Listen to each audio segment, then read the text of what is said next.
Hey y'all, welcome back to my kitchen. Like I told you, here we go with the fudge video. I have worked on this recipe for a while. I was having trouble finding a recipe that was shelf stable or room temperature stable, I guess I would call it. And a lot of the recipes that I was researching online, people were using some sort of chocolate chip to put in their fudge. And since I can't use the Lily's chocolate chips anymore and obviously can't use real ones, I was like, what can I use? Well, Baker's chocolate is your friend. And this Baker's chocolate, when you make this recipe, make sure that you get the unsweetened, because Baker's has several different flavors and they're all sweetened except for this one. But this works beautifully for our purpose and it's going to make an amazing fudge. So as usual, I'm going to have all of the ingredients down below with the amounts and everything, so don't worry about that, but I'm just going to go over everything real quick. We're going to make a sweetened condensed, low carb sweetened condensed milk, and then we're going to melt our chocolate, our cocoa butter, and we're going to add our nuts to it at the end. And I wanted to tell you guys that I used this wild cocoa butter, and it is really nice. It gives, the Baker's chocolate has got a lot of lecithin in it, which makes it hard, and so you need something to soften that up a little bit. And so we're gonna put the cocoa butter pellets in here, and they come in little round buttons that we've cut up and cut the Baker's chocolate up too, so they'll melt easily when we get our sweetened condensed milk going. So we're gonna go over to the stove and make all of this, but we've got heavy whipping cream, butter, a pinch of pink Himalayan salt, almond milk, the Baker's chocolate, the cocoa beans, or not beans, the cocoa butter buttons. We've got sweetener, vanilla, and chopped nuts. The chopped nuts are completely optional, but I like them in mine, so we're going to put them in mine. So we're going to go over to the stove and we'll get started making this delicious fudge. Okay guys, so we are over here at the stove and we are getting ready to make some delicious fudge. So like I told you before, the first thing we've got to do is make a low carb sweetened condensed milk. And this is easier than you would think it would be. It takes a little time just to get everything creamed together and getting it thickened up and everything. But it comes together fairly quickly and it does make a really good sweetened condensed milk, which I was really surprised when I found out that you could do that. And there's several people that make sweetened condensed milk that's low carb online, and they all do it a little bit differently, and I'm doing it a little bit differently, but it's basically the same recipe.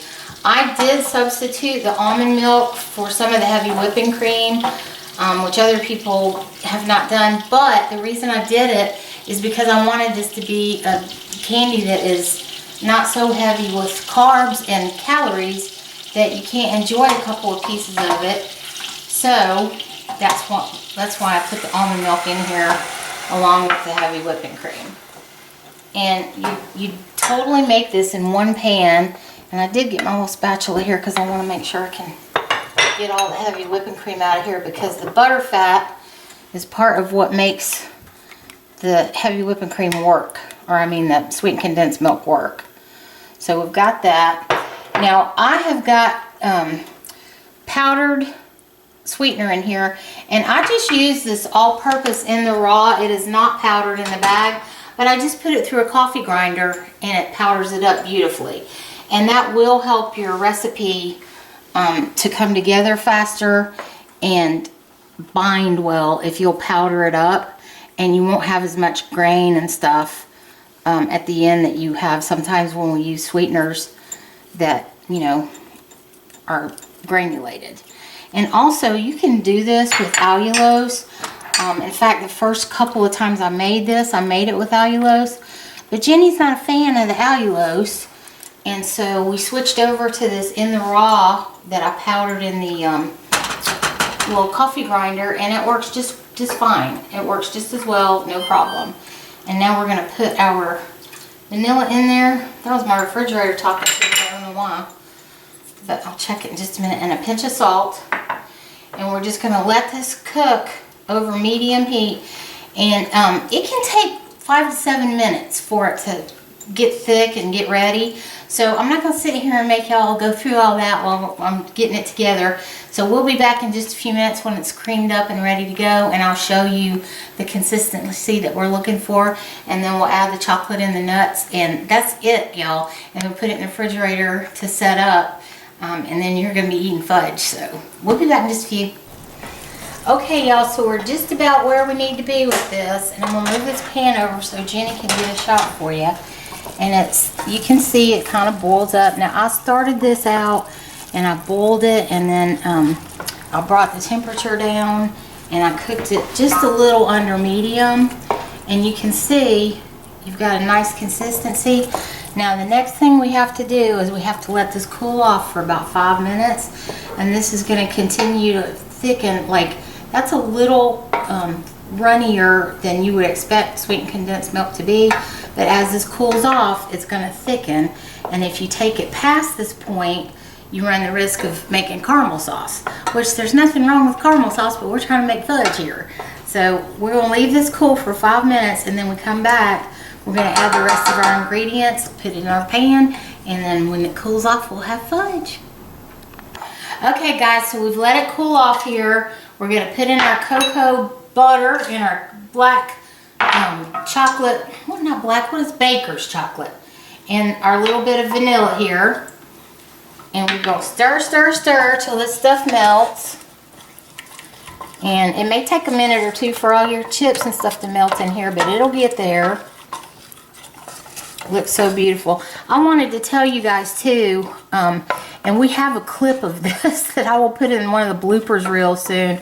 But this recipe, if you do not let your sweetened condensed milk cool off before you add your chips and stuff in it, this will break, and it is irreparable if it breaks.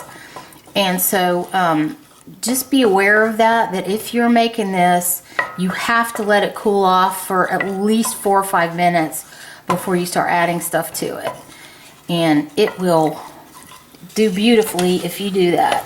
So we've got our stuff stirred in and melted here, and we're just going to put it in our pan over here. And I'm going to use my spatula to get all of that out, but I'm going to use my spoon first. And we're just going to pour it into the pan here.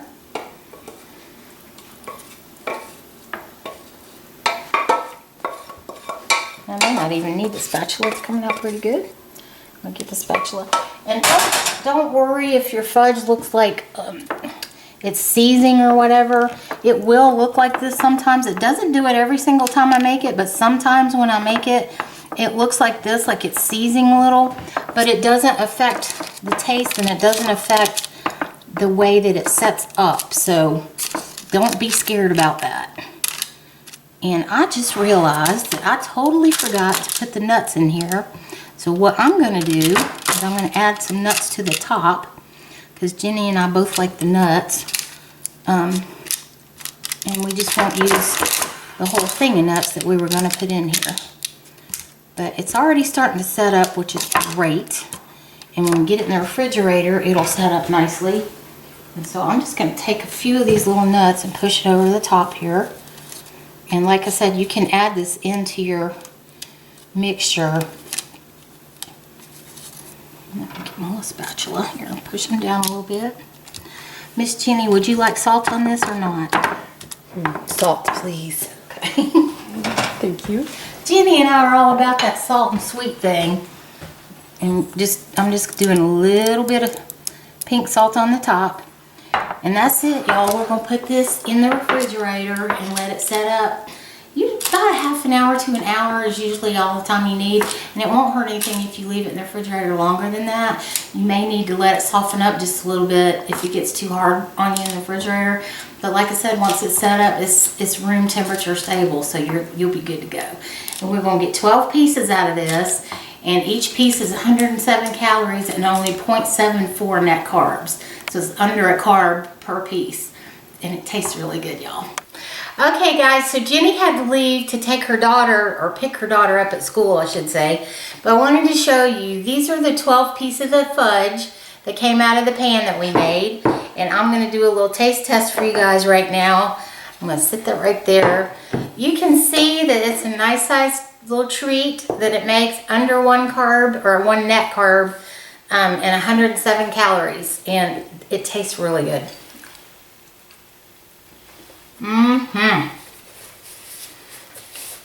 Oh my gosh. So, let me get a drink, y'all. It's really good. So this fudge really is a good substitute for some of the other candies and things. It does take a little bit longer, but it's totally worth it, you guys. So I hope that you'll give it a try. I hope you like it. This is a nice, clean version of fudge that you guys can have and I can have, and we don't have to worry about it messing with our blood sugars. It doesn't have any of the extra things that a lot of the candies and stuff out there that are supposed to be diabetic friendly have, and it tastes really good. So, and as you can see, since I forgot to put the nuts in it, we just put a few on top, and again, they're totally optional, but we like them, so we put them on there. And so I just appreciate y'all coming and hanging out with me today. I hope y'all will try this because it's good, y'all. It's worth it. So anyway, give this a try, you guys. I think you're really gonna like it. Let me know if you like it and if you try it. And I'm working on some other goodies for us too, as well as some other meal recipes. So we'll be back with those pretty soon. Quick update on Miss Macy. She's got a vet's appointment in the morning to go and get sedated and x-rayed to see how she's done this last month. So as soon as I get that information, I will let you guys know. Love you guys, and bye-bye.